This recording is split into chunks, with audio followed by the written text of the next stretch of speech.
ndio waathirika wakubwa. Wanawake ndio waathirika wakubwa wa nini? Wa wimbi la watu wenye mfano wa utaua, lakini wakikana nguvu zake Mungu. Okay, nilikuwa nakusomea fungu hili mstari wa 5. Kwa maana Timotheo wa pili sura ya 3 na ule mstari wa 5. Anasema mstari wa 5, wenye mfano wa utaua, lakini wakikana nguvu zake, hao nao jiepushe nao. Kwa maana katika hao wamo wale wajingizao katika nyumba za watu na kuchukua mateka wanawake wajinga wenye mizigo ya dhambi, waliochukuliwa na tamaa za namna nyingi, wakijifunza siku zote, ila wasiweze kabisa kufikia ujuzi wa ile kweli. Kwa nini? Tunasema wanawake ndio waathirika wakubwa wa wimbi hilo la mfano wa utaua. Maana yake ni nini? Nyuma yake hawana habari ya Mungu, hawana habari ya wokovu, hawana habari ya kutafuta mabadiliko rohoni, wanakuwa ni vyombo vya shetani. Ndio maana wanawake wengi wamekuwa ni wengi sana wamekuwa ni lango la adui kupanda magugu ndani ya makanisa, lango la adui kuharibu makanisa, lango la adui kuvuruga kanisa. Wengi wamekuwa ni lango. Sema wanaume wapo, lakini wanawake wengi wamekuwa ni waathirika wa mbili, kwa sababu hata Mtume Paulo aliona katika roho. Hawana habari ya Mungu. Sikiliza, kama wewe ni mwanamke unayenisikiliza sasa hivi, embu jichunge sana. Kwani tangu Edeni shetani alijua mlango wa kwanza wa kuweza kuingilia ni mwanamke. Ndio maana hata Timotheo wa kwanza 2:14 Biblia inasema Hawa ndiye aliyekosa. Adamu hakukosa. Hawa ndiye aliyejaribiwa na shetani na akaingia kwenye njia. Bwana wetu Yesu Kristo asifiwe. Acha nikusomee hili fungu ili ujue. Nataka mwanamke unayenisikiliza utie maanani kabisa kwa kile ninachokisema. Uwe makini sana katika nyakati hizi. Timotheo wa kwanza 2:14 anasemaje? Anasema nianzie 13. Kwa maana Adamu ndiye aliyeumbwa kwanza na Hawa baadaye. Mstari wa 14. Wala Adamu hakudanganywa, ila mwanamke alidanganywa kabisa, akaingia katika hali ya kukosa. Aliyeingia katika hali ya kukosa ni mwanamke. Bwana wetu Yesu Kristo asifiwe. Sasa ndio mimi kuambia toka Edeni alijua ni nani atakayemtumia ili kupanda mbegu yake mbaya. Leo hata manabii wa uongo ambao leo hii tunawaona wakizunguka huko na mikoa, wengine wakisema angaza mikoa, wengine komboa mikoa, wengine komboa nyayo, wengine komboa ardhi na kadhalika. Tunaona hifadhi yao kubwa imekuwa ni wanawake. Sio tu wanawake. Biblia inaita neno hili wanawake wajinga, wanawake wenye akili na hekima na busara kama kina Abigaili, wenye akili na hekima na busara ya kuchuja mbu, ya kuchuja ngamia na kujua kipi ni kikweli. Wanajua. Lakini Biblia inasema haijaita tu wanawake, kwa sababu nimetofautisha. Imeita wanawake wajinga wenye mizigo ya dhambi, waliochukuliwa na tamaa za namna nyingi. Kwa Biblia imeita jina tofauti. Haijaita tu wanawake, imeita wanawake wajinga. Bwana wetu Yesu asifiwe. Maana yake ni nini hii jambo hili? Mbona kama imetumia lugha ya ukali? Sikiliza, wanawake hawa swala la wokovu kwao halina maana sana. Ni wajinga katika roho. Na wanatafuta vitu vyao wenyewe. Wao wanatafuta nini? Wanatafuta vitu vyao wenyewe. Mambo ya mwilini tu. Jambo la kwanza watafuta mambo ya mwilini tu. Wabarikiwe kazi zao, wapewe waume, wataenda pale, mtume, nabii, niombeni nipate mume. Mume wangu amekimbia. Mume wako atashindaje kukimbia wakati una tabia mbaya? Atashindaje kukimbia? Mume wangu amekimbia, wapewe waume, wapate fedha, wapigiwe maadui zao. Lakini pia jambo la pili, wanafanya nini? Wana shida na maisha yao tu. Wanataka vya mwilini, lakini wana shida na maisha yao tu. Waishi vizuri, wale vizuri, wasomeshe watoto wao shule za gharama, washindanie kuvaa nguo, wavae nusu uchi, wavae ovyo, wavae maziwa yako nje, wavae migongo iko nje. Wao tu ni maisha ya mwilini tu. Wanataka vitu hivyo tu, lakini ili waendelee na nini? Hawataki mhubiri atakayesimama kuwakemea waache uzinzi wao, waache mavazi yao ya kikahaba, waache mitindo ya kidunia, hawataki wahubiriwe kweli. Kwa wanataka waende kwa mtume na manabii wahubiriwe bla bla, alafu waendelee na maisha yao. Ndio maana Biblia inasema wanawake wajinga wenye mizigo ya dhambi. Na hao ndo kundi kubwa. Na kundi la wanaume lipo, lakini lipo kundi kubwa la wasirika wakubwa ambao ni wanawake wajinga wenye mizigo ya dhambi. Sema amen hapo ulipo. Sasa tunapokiongelea hichi kitu, tunamaanisha hao watu wanataka wahubiriwe hivyo vitu, lakini wakaendelea na maisha yao ya kawaida. Wakaendelea na uzinzi wao, wakaendelea na udangaji wao, wakaendelea na ulembo wao na mapambo yao, wakaendelea na mitindo yao ya kusuka nywele, mitindo yao ya kutoboa masikio, kutoboa pua, wakaendelea na mitindo yao walioizoea katika maisha. Na ndio maana utaangalia jambo linaloendelea sasa. Bwana wetu Yesu Kristo linaendelea sasa ndani ya makanisa. Hata mtume, nabii, nimebarikiwa, nilikuwa na hela 2000, uliponiombea nimepata 3 milioni. Angalia mavazi yake. Mwanamke amepaka kisuali kimembana, eti amebarikiwa na Mungu. Mtume, angalia, si nini na nini, amepaka makeup, lipstick, yani amejikoboa, sura yake sio yenyewe, nimebarikiwa, Bwana amenibariki. Angalia mavazi yake, amepaka kimini. Sasa hao ndo wanataka wahubiriwe, waendelee na maisha yao ya ukahaba, maisha yao ya kudanga na ume za watu, au kudanga na wavulana wadogo ambao na wana mizigo ya dhambi. Kwa wanataka wahubiriwe, wakaendelea na kusengenya, wakaendelea na kuvaa suruali zao, nguo yenye mipasuo, waendelee kuishi maisha ya kidunia. Ndo wanachotaka. Hawataki kujishughulisha na mambo ya rohoni. Hawataki. Masuala ya kufunga hawataki, masuala ya kuomba hawataki. Hawataki kujishughulisha na mambo ya rohoni. Kusoma neno hawataki. Hawapendi utakatifu hata kidogo. Kwa wakiona nabii yule, nabii mtanashati, wanawake wa nabii mtanashati, nabii anachekesha, ana magari, ana majumba, ana wafuasi wengi, bila kujiuliza mara mbili ni kwa sababu gani amepata hivyo vitu. Sababu amepata hivyo vitu, wanaingia tu na tamaa za kidunia. Biblia inasema waliochukuliwa na tamaa za kidunia, wanaingia tu na tamaa za kidunia na kwenda kujiunganisha naye. Wanaenda wanajiunga naye. Ndio maana utaangalia manabii wengi, tumekuwa tukipokea shuhuda, wengi wamekuwa kilala na wanawake hao. Mwingine anakuambia ili uweze kubarikiwa lala nami. Mwingine mtumishi mmoja kanishuhudia, mtumishi mmoja ameenda kumwombea mwanamke akaisha kulala naye. Mwanamke hana mume, naomba niombee, mnavyosema niombe nipate mume. Kumbe umemleta mchungaji ana mizigo, niombe nipate mume, na anakuombea, baadaye wewe ndo analala na wewe. Yaani imekuwa changanikeni. Mevulugwa. Wakiingia kwenye nyumba za watu na kuchukua wanawake wajinga. Sasa wanawake wajinga wanachukuliwa tu kilo na kiwana, wanachukuliwa vyote tu, anafungwa rohoni na mwili unatumika kwenye uzinzi. Yaani imekuwa changanikeni, yani vurugu. Anaingia, Bwana amekuona, si nini na nini, njoo guest namba kadhaa nikuombee, anakupeka guest, analala na wewe. Yani chungu zima imekuwa walibifu mkubwa hapa, ueleweki. Bwana wetu Yesu Kristo asifiwe. Kwa hiyo utakuta mara nyingi manabii hao utakuta wanazunguka kwenye nyumba za wanawake.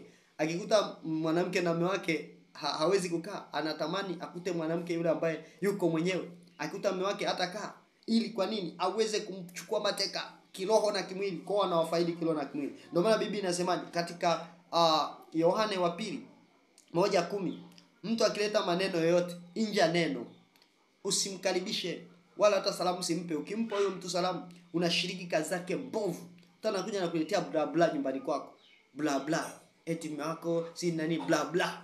Na unamkubali. Ukiona umemkubali, wewe uko miongoni mwa wanawake wajinga wenye mizigo ya dhambi, waliochukuliwa na tamaa za aina nyingi, ambao Paulo aliona kwamba hawa ni wasirika wakubwa wa wimbi hili. Wasirika wakubwa wa wimbi hili za nyakati za mwisho. Bwana wetu Yesu Kristo asifiwe. Kwa hiyo anaongelea kwamba wakijifunza siku zote, lakini wasiweze kufikia ujuzi wa ile kweli. Wakijifunza siku zote, lakini wasiweze kufikia ujuzi wa ile kweli. Hebu sikiliza, anasemaje kwa habari ya ujuzi wa ile kweli? Angalia kitabu cha Tito sura ya 1 na ule mstari wa 1. Angalia Tito anachokisema. Mtume Paulo anamwandikia Tito katika Tito 1 mstari wa 1. Biblia inasema, Paulo mtumwa wa Mungu na mtume wa Yesu Kristo kwa injili ya imani ya wateule wa Mungu na ujuzi wa kweli ile iletayo utauwa. Kwa hiyo ujuzi wa kweli unaleta utauwa. Ujuzi wa kweli unaleta utakatifu. Ndio hicho lazima ukijifunza siku zote, lakini usiweze kufikia ujuzi wa ile kweli. Anasema ujuzi wa ile kweli, na ujuzi wa ile kweli unaleta utauwa. Bwana wetu Yesu Kristo asifiwe sana. Kwa ni kizazi cha leo ambacho tuna maarifa mengi. Hebu angalia jambo ile ambao Ninawi itasimama na kizazi hiki, itahukumu kizazi hiki kwa ni mkosa. Tiro na Sidoni itasimama na kizazi hiki, itahukumu kizazi hiki kuwa ni mkosa. Kwa nini? Kizazi cha leo kina internet, kina radio, kina vipeperushi. Injili inahubiriwa kila kona. Kwenye YouTube channel watu wanahubiri, kwenye radio wanahubiri, television wanahubiri. Ukiingia kwenye mtandao una mahubiri tena ya kweli. Lakini leo hiyo unakuta mtu anasema, "Hiyo sio ya kwetu, sio dini yetu, sio dhehebu letu." Endelea kusimamia na dhehebu. Iko siku utalia wewe mwanamke, iko siku utalia wewe mwanaume. Utafikiri dhehebu lako ndo lina Mungu. Dhehebu lako ndo lina msingi zaidi ya neno. Neno likisema Mungu haji kuchukua dhehebu, anakuja kuchukua waliolishika neno la Mungu, wanaotembea kulingana na neno. Haji kuchukua dhehebu lako hata kama ni kubwa, hata kama ni la kwanza dunia nzima, hata kama wewe ni wa kwanza ulianzisha wewe. Nataka nikwambie Mungu analiangalia neno. Lakini pamoja na kwamba kuna mahubiri mengi, lakini ujumbe wa ile kweli haupo, ujuzi wa ile kweli haupo. Ndio maana Biblia inasema katika Timotheo wa 2:3-7, wakijifunza siku zote ila wasiweze kabisa kufikia ujuzi wa kweli. Je, umefikia ujuzi wa kweli? Umefikia ujuzi wa ile kweli? Sikia hii. Yaani wanasoma Biblia kila wakati, wanaenda kanisani na Biblia, wanaimba kwaya. Tazama dini na madhehebu, tazama kila mtu ni mbio, Jumapili, juma ngapi ni mbio, wanaenda na Biblia, notebook kila wakati. Ukiwauliza, je, mnaelewa mnachokisoma? Ukiwauliza, je, vipi kuhusu hichi? Unakiwaambia Biblia inasema wewe mwanamke umevaa mahereni. Biblia inasema usivae mahereni, unafanana kahaba. Wewe ni kahaba. Hapana, ninaloa Bwana. Mbona Bwana hajanifunulia? Acha nikamwombe Mungu. Mungu gani utamwomba badilishe neno lake kwa ajili yako wewe mwanamke, wewe mwanaume? Mungu mwombe gani anabadilisha neno la Mungu? Ushakiona wapi? Sina nini, dini yetu inatuhusu. Okay, dini yake inakuhusu, ndio ina lango la mbingu. Na kuuliza wewe, dini yako ndio ina lango la mbingu? Bwana Yesu Kristo asifiwe, mwana wa Mungu. Kwa ukiwauliza mnaelewa mnachoambiwa, watasema hatuelewi kile tunachoambiwa. Kwa nini hatuelewi? Biblia inasema akili zao zimefungwa. Kwa nini? Ni mbegu ya Ibilisi. Na nimekwambia Ibilisi hawezi elewa. Ibilisi akielewa basi ataingia mbinguni, na ni kitu ambacho hakiwezekani. Mathayo 15 kuanzia mstari wa 6, neno la nabii Isaya linatimia kwao, kusema kusikia mtasikia lakini hamtaelewa, kuona mtaona lakini hamtatazama. Hiyo Mathayo 15. Angalia Mathayo 15 mstari wa ngapi? Mstari wa 6. Anasemaje? Anasema hivi, acha nikusomee ujue nyakati zonazo. Enyi wanafiki, ni vema alivyotabiri Isaya kwa habari zenu akisema, watu hawa waniheshimu kwa midomo ila mioyo yao iko mbali nami. Nao waniabudu bure, wakifundisha mafundisho yaliyo maagizo ya wanadamu. Wakifundisha mafundisho yaliyo maagizo ya nini? Ya wanadamu. Mafundisho na maagizo ya wanadamu ndio wanayosikiliza kuliko neno la Mungu. Alichokisema nabii wao, mchungaji wao, shehe wao, hicho ndo wanachokizingatia kuliko maagizo ya Mungu. Na ndio maana wanamheshimu Bwana kwa midomo tu, lakini mioyo yao iko mbali naye, iko karibu na wachungaji, iko karibu na viongozi wa makanisa. Dini yetu hairuhusu, dini yetu inaturuhusu. Wana macho lakini hawaoni. Wapo kutimiza unabii. Swali ni kuulize, unatimiza unabii gani? Kumbuka kuna kundi dogo linaambiwa ninyi mmejaliwa kuzijua siri za ufalme wa mbinguni, na kundi lingine nasema wao hawakujaliwa. Sasa nakwambia wote wako kutimiza unabii. Je, umejaliwa kusikiliza? Je, uko kwenye kundi gani? Unaelewa wewe unachoambiwa? Ninachokisema hapo unakielewa?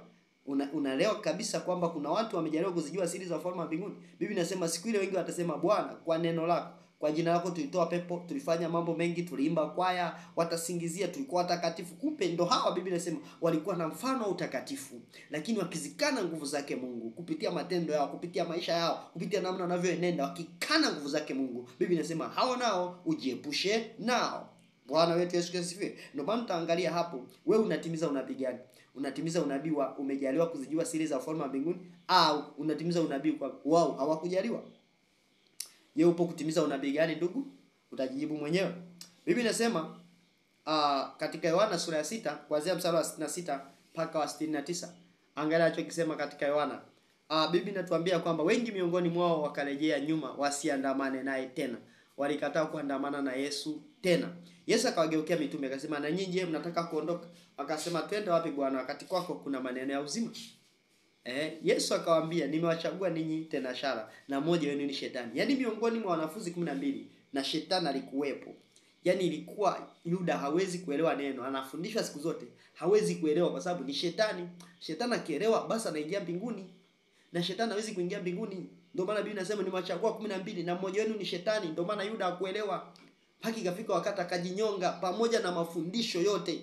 Ndio maana utashangaa mtu unaendelea na kunikwambia wewe mwana wa Mungu na ubiri utakatifu. Acha kubishana na watu wasiotaka wokovu, wasiotaka toba. Unawaambia jamani, uvaaji ni uvaaji kitaua, unatakiwa kuwa 1 2 3. Huwezi kuwa mwana wa Mungu na vaa ovyo. Hamna, dini yetu sibishane nao. Au ni mbegu ya kutokuelewa. Utapoteza muda na lengo lako. Wewe ubiri injili, ondoka. Acha kujifanya we ni fundi wa neno. Unawafunulia ndiko hili, unawafunulia. Hawatakuelewa, hao sio mbegu ya kuelewa. Kuna watu nakuta wanabishana mpaka masokoni. Hamna, imeandikwa, wewe ni dini ya uongo. Nisikilize, usiwaambie hivyo. Usiwaambie hivyo. Usiwape mbwa kitakatifu, usiwatupie nguruwe, usiwape nguruwe kitakatifu, mbwa kitakatifu. Usimtupie lulu nguruwe, atakugeukia au kanyage. Wewe waambie neno, full stop. Acha kubishana nao.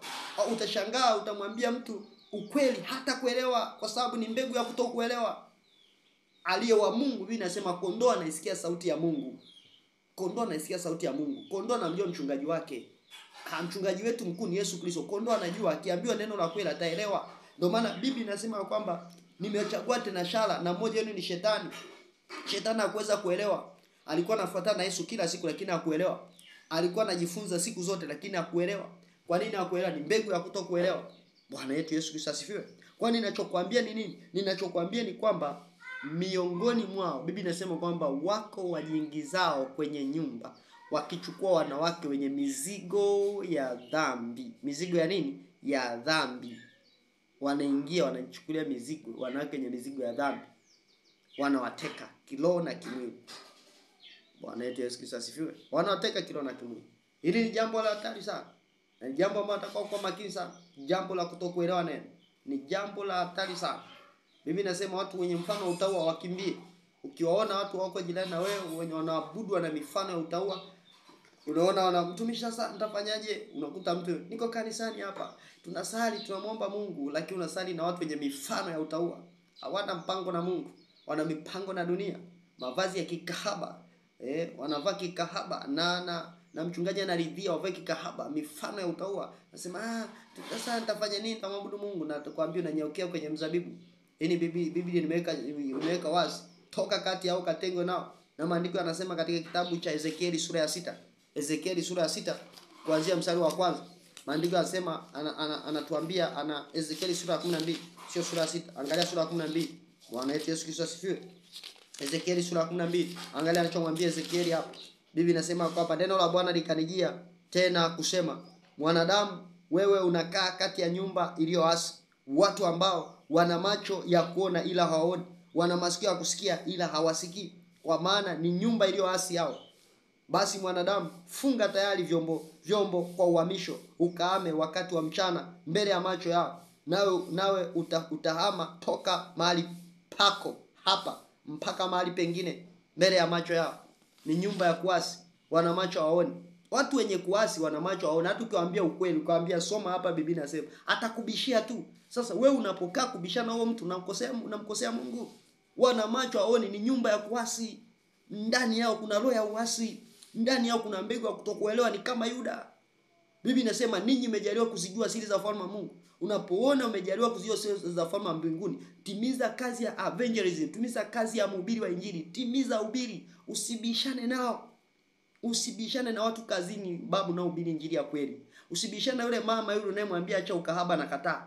Usibishane na yule baba unayemwambia acha hayo mambo ya dhambi anakataa. Usibishane na yule dada unayemwambia toa hereni zako na acha kuvaa suruali, mwanamke ni dhambi, anakataa. Usibishane na yule mama unayemwambia mwanamke hatakiwi kuwa mchungaji, anakataa. Usibishane nao. Mwenye mbegu ya kuelewa atakaa, atajifunza na atasoma neno na ataelewa. Bwana wetu Yesu Kristo asifiwe. Ukisoma Yeremia naye anaongezea pale. Haleluya. Anaongezea pale. Anasema enyi wajinga. Anaeleza vizuri pale. Yeremia sura ya 5. Nadhani Yeremia sura ya 5 hapa. Kuna jambo zito analiongelea pale. Haleluya. Yeremia sura ya 5. Nadhani mstari wa ngapi pale? Mstari Yeremia sura ya 5. Tuone mstari wa 25 unasemaje? Yeremia sura ya 5 mstari wa 25. Tuanzie mstari wa 23. Haleluya. Anasema lakini watu hawa wana moyo wa kuasi na ukaidi, wameasi, wamekwenda zao. Wala wasemi mioni mwao, basi na tumche Bwana Mungu wetu, aletaye mvua ya mwaka na mvua ya vuli kwa wakati wake, na kutuwekea juma za mavuno zilizoamriwa. Maovu yenu yamegeuza haya, na dhambi zenu zimewazuilia mema msiyapate. Maana katika watu wangu wameonekana watu waovu. Bwana wetu Yesu Kristo asifiwe. Angalia anachokisema. Lakini ukisoma mstari wa 21 anasema, sikilizeni neno hili enyi watu wajinga, msio na ufahamu, mlio na macho ila hamuoni, mlio na masikio ila hamsikii. Je, hamniogopi mimi? Asema Bwana. Angalia anachokisema. Hamtetemeki mbele za uso wangu, mimi niliyeweka mchanga kuwa mpaka wa bahari? Anasema sikilizeni enyi wajinga, enyi waasi, mna macho lakini hamuoni, mna masikio lakini hamsikii. Hicho ndicho anachokisema Bwana. Na hizi ndio nyakati zotabiriwa kwamba nyakati za mwisho kutatokea watu ambao watakuwa wanajifunza siku zote, lakini hawatafikia ujuzi wa ile kweli. Watapiga huku na huko sababu na masikio utafiti. Hawatapenda kujidhiri na kujitoa mili yao kusikiliza ile kweli. Hawatapenda kujitoa, watakaa kwenye vikundi kupiga umbea, watakaa kwenye majumba, wataongea mchana kutwa, watakuwa na muda na neno la Mungu, watakuwa na kumtafakari Mungu, watakuwa na kumtafuta Mungu. Wao ni kuzunguka nyumba na nyumba, kupiga tu umbea, kuzunguka huku na huku. Bibi na waita hao wenye mizigo ya dhambi. Bwana wetu Yesu Kristo asifiwe. Nikwambie unayenisikiliza popote pale ulipo, mwanamke, mwanaume, acha kupoteza muda kuongea na watu ovyo. Acha kupoteza muda kuongea umbea. Acha kupoteza muda. Tumia muda wako mwingi na Bwana. Nyakati zimeisha sana. Utashangaa siku moja unaanguka na utajikuta mahali usipopajua wewe na usipotamani kupakuta. Utashangaa siku sio idhani. Nasema hivi, utashangaa siku sio idhani. Kuna watu ambao mnaweza msijue, mnanisikiliza leo, lakini huenda baada ya miezi 3-4 hamtasikiliza tena. Ni wakati wenu unakuwa umefika wa kuondoka. Sasa utashangaa unaondoka, unajikuta mahali ambapo ukutegemea kuwepo. Kwa nini? Kwa sababu umetumia muda wako mwingi sana katika mambo ya kidunia, ukitaka kusikiliza kweli. Ukafikiri kweli inapatikana kwa akili yako unavyozani hivyo. Kweli ipo kwenye neno la Mungu, na kusikiliza na kuamini huja kwa neno la Kristo. Sasa Biblia inapoonya nyakati za mwisho kwamba watu watakuwa wenye kujipenda wenyewe. Hawatatamani sana kumpenda Mungu ili wafikie ujuzi wa ile kweli. Hawatatamani sana. Sasa unapolisikiliza wewe, unatakiwa kuwa makini sana na kuepukana na kupoteza muda. Biblia inasema kwamba katika Waefeso sura yake ni ya 5, anasema mkomboe wakati, msio wajinga, bali mkomboe wakati, maana nyakati hizi ni nyakati za uovu. Bwana anasema tu ukomboe wakati. Angalieni sana mnavyoenenda, si kama watu wasio na hekima, bali watu wenye hekima, mkihakiki ni mambo gani yampendezayo Bwana, maana nyakati hizi ni zama za uovu. Lazima uhakiki ni mambo gani yanayompendeza Bwana. Lazima uhakiki ni jambo gani ambalo linampendeza Bwana, linampa Bwana utukufu, linampa Bwana sifa. Acha kupoteza muda. Huu ni wakati wa kutafuta uso wa Bwana. Tafuta uso wa Bwana katika neno, katika maombi, katika mifungo. Acha kupoteza muda na watu ambao wamejikinai, hawamtaki Mungu. Kwa mioyo yao wako mbali na Bwana, lakini kwa vinywa vyao Yesu ni Bwana, na wanasema Bwana asifiwe, na wameokoka, wanaimba kwaya, wanasifu, wanafanya vitu vingi vya kimani, lakini ndani ya mioyo yao Bwana hayupo. Nasema hao jiepushe nao, jitenge nao, kama alivyoambia Ezekieli, toka kati yao. Watu wenye mifano ya utaua, wana mifano ya utaua, lakini wanamkana Mungu. Bora ukasala hata nyumbani kwako, sala hata hapo ulipo, kuliko ukajitia unajisi kwa watu wenye mifano ya utaua. Mungu wa mbinguni akubariki sana. Takurudia tena na somo hili bado linaendelea. Kumbuka tupo kwenye vita vya ukweli na uongo. Kama vile Yane na Yambre walivyoshindana na Musa, ndivyo ambavyo na hawa wanashindana na kupingana na kweli. Takurudia wakati mwingine. Usiache kusubscribe kama bado hujasubscribe channel yetu, lakini usiache kusupport, usiache kutoa sadaka zako kama Bwana atakavyokujalia, ili tuende kuwafikia watu wengi zaidi kwa msaada wa Bwana wetu Yesu Kristo. Mungu wa mbinguni akubariki sana. Shalom. Shalom.